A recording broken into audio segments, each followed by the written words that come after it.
இப்போது நம்ம ரசம் வைக்கிறதுக்கு ஒரு சின்ன சைஸில் ஒரு புளி, இந்த அளவுக்கு ஒரு புளி, நல்லா பழைய புளி, கருப்பாக இருக்கும்.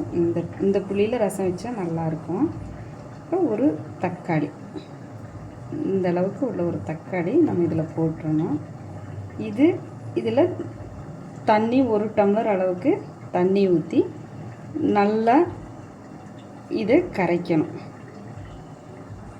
நல்லா கரைச்சிட்டு இதனுடைய தோலை அப்படியே புழிஞ்சு நம்ம இப்படி எடுத்துடுறோம். 1 ஸ்பூன் ஜீரகம், அதே ஸ்பூன் அளவில் கொஞ்சம் குருமிளகு,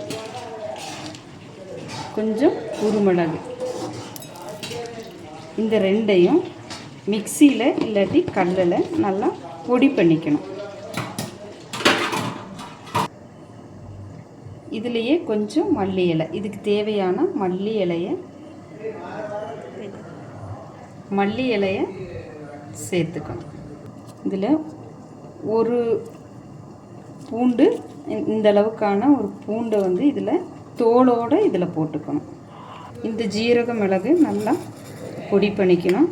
நல்லா பொடி பண்ணதுக்கப்புறமா இந்த பூண்டு பல்லை நல்லா தோலோடவே தட்டி போட்டுக்கணும். தட்டி இதில் அந்த ரசம் கரைக்கிறதுல கரைச்சிக்கணும். நல்லா கரைச்சிட்டு அந்த மிளகு ஜீரகம் பொடி இதில் போட்டு இந்த பூண்டு இப்படி தோலோடு இப்படி தட்டினதும் போட்டு நல்லா இதிலையே நல்லா இப்படி கரைச்சிக்கணும். எந்த அளவுக்கு கரைக்கிறோமோ அந்த அளவுக்கு நல்லா இதில் கரைச்சிக்கணும். இப்போ இந்த ரசத்துக்கு தேவையான உப்பை இதிலையே நம்ம சேர்த்துக்கிறோம். சேர்த்து இதை நல்லா எவ்வளோ கரைக்க முடியுமோ அந்த அளவுக்கு நல்லா கரைச்சி எடுத்துக்கணும். இந்த ரசத்துக்கு தேவையான தண்ணியை நம்ம இதிலையே சேர்த்துக்கிறோம்.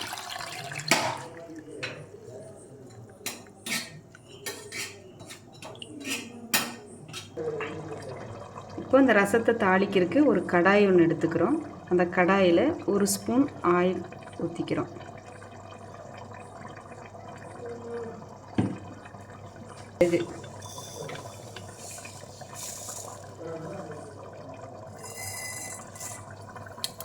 கடுகு நல்லா பொரிஞ்சதும் கொஞ்சம் கருவேப்பிலையும் ஒரு 4 வரமிளகாயும் நம்ம கிள்ளி வச்சுருக்குறோம்.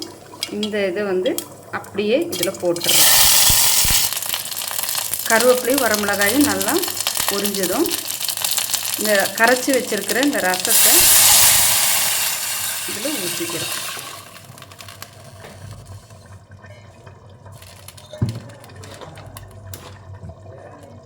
ரசம் இப்படி நுரை கொதித்து வரும்போது தேவையான அளவுக்கு பெருங்காயம் அந்த நுரைக்கு மேலேயே போடணும். போட்டுட்டு அப்படியே அடுப்பை ஆஃப் பண்ணி விட்டுருணும். அவ்வளோதான், ரசம் ரெடி.